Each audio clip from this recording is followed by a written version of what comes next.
Holyoke's mayor is urging property owners to keep their community clean. Otherwise, they'll have to pay a fine that could be hundreds of dollars. Western Mass News reporter Libby James is getting answers on what this means for those living in the city. We have to do something with the people that have no conscience about this problem. In the efforts to clean up the city of Holyoke, Western Mass News is getting answers on what city officials are doing to hold property owners accountable. Holyoke Mayor Joshua Garcia says owners have a lot of responsibility. Not just on your private property, but also common areas, sidewalks, public right-of-ways.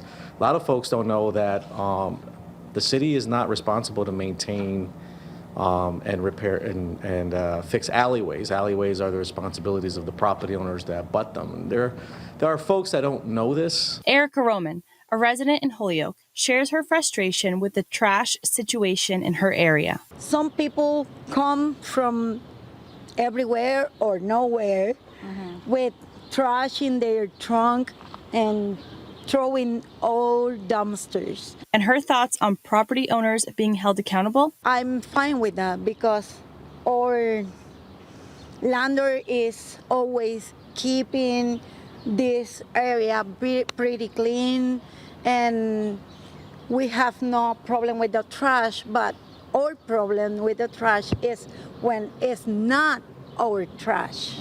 Lisa Ball, Holyoke's city solicitor, tells Western Mass News there are several steps in the fining process.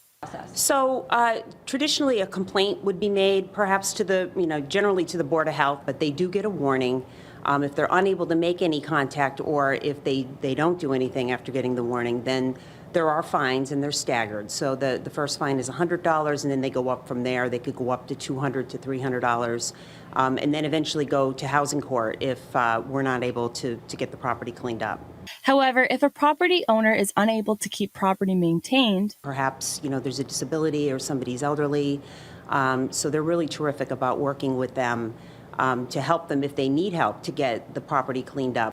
Mayor Garcia tells us why this needs to be done. The goal here is to be proactive and remind folks of their responsibility, and not only because it's the local law, but it's the right thing to do for each other as neighbors and as well as for the environment. In Holyoke, Libby James for Western Mass News.